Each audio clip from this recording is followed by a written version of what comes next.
Learning objectives. After completing this module, learners will be able to explain new forms of imperial art, recall the history of painting, distinguish between Indian art and Western art, discuss the development of Indian art, explain the art of Raja Ravi Varma, enlist the different visions of national art. New forms of imperial art. New art forms, styles, materials, and techniques were introduced during colonial rule, which were adapted by Indian artists for local patrons and markets in both elite and popular circles. The changes were seen primarily on paintings and printmaking. In 18th century, a stream of European artists came to India accompanied by the British traders and rulers. The main feature of the European painting was realism. Oil painting was also introduced in India by the European artists. It enabled artists to produce images that looked real.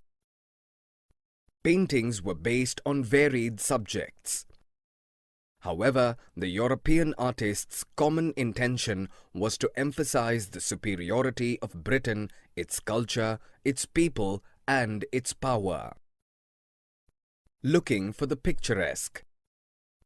Picturesque landscape painting that depicted India as quaint land to be explored by travelling British artists was one of the popular imperial traditions. The most famous artists of this tradition were Thomas Daniel and his nephew William Daniel. In some of the images, they showed the British rule bringing modern civilization to India. In others, images depicting buildings reminding the glory of past and decaying ancient civilization.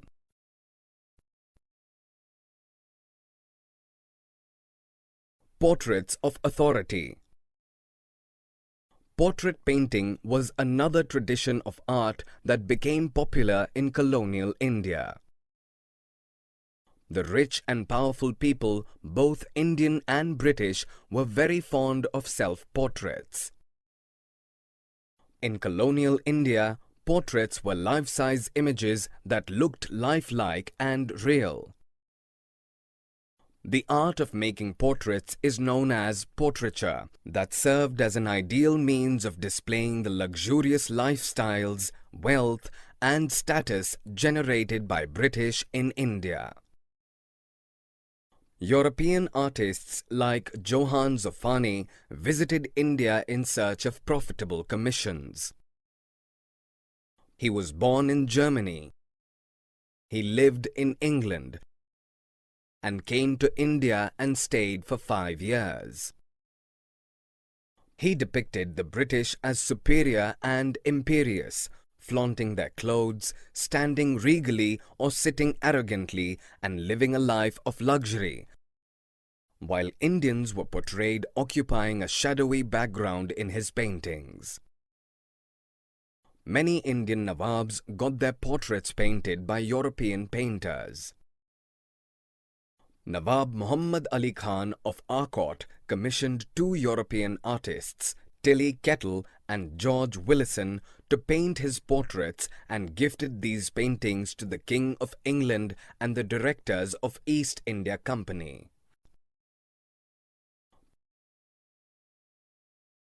Painting history.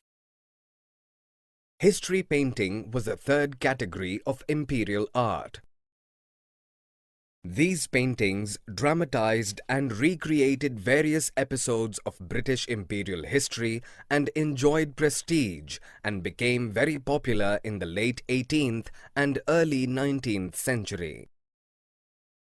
British and their victories in India served as rich material for history painters in Britain. They painted the various wars in which the colonial rule had defeated the Indians, and British were celebrating their power, their victories, and their supremacy. The first painting of history was produced by Francis Hayman in 1762. When the British defeated the Indian army of Nawab Sirajuddaulah in the Battle of Plassey and made Mir Jafar the Nawab of Murshidabad. The painting shows Mir Jafar welcoming Lord Clive. Robert Kerr Potter painted the defeat of Tipu Sultan of Mysore in 1799 at the famous Battle of Seringapatam. It is a painting full of action and energy. The painting dramatizes the event and glorified the British triumph. Imperial history paintings were created as a public memory of imperial triumph to show that the British were invincible and powerful.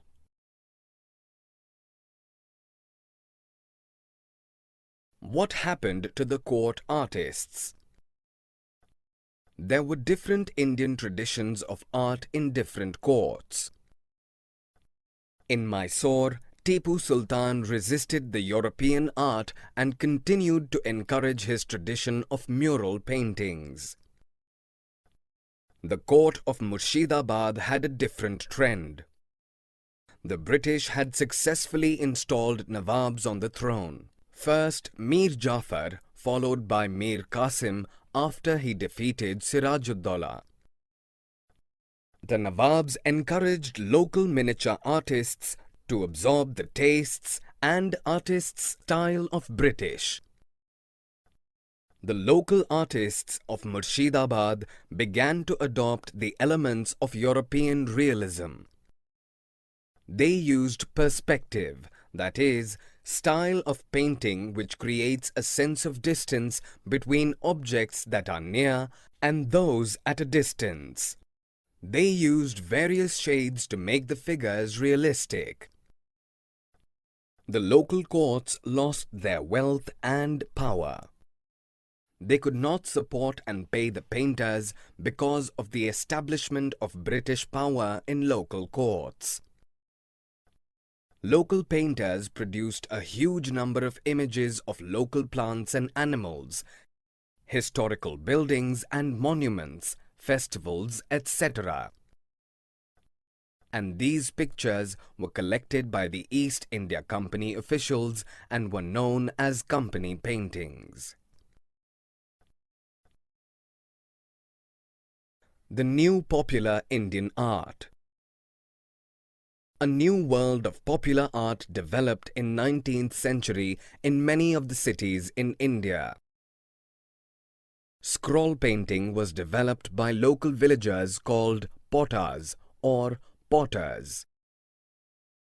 Kalighat, a temple in Bengal, was expanding as a commercial and administrative center.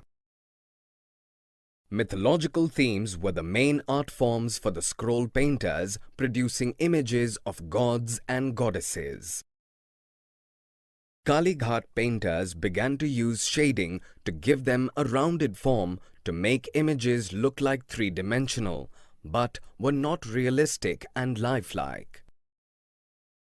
Early Kalighat paintings used a bold, deliberately non-realistic style for depicting large and powerful figures with minimum number of lines, detail and colors.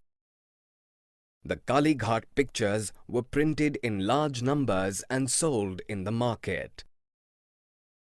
In late 19th century, mechanical printing presses were set up in different parts of India, which helped in producing larger number of printings. Calcutta Art Studio was set up in late 19th century in Calcutta and produced lifelike images of eminent Bengali personalities as well as mythological pictures. In the early 20th century, with the spread of nationalism, the studio produced popular prints with elements of nationalism. Some of them have Bharat Mata appearing as a goddess carrying the national flag or nationalist heroes sacrificing their head to Bharat Mata.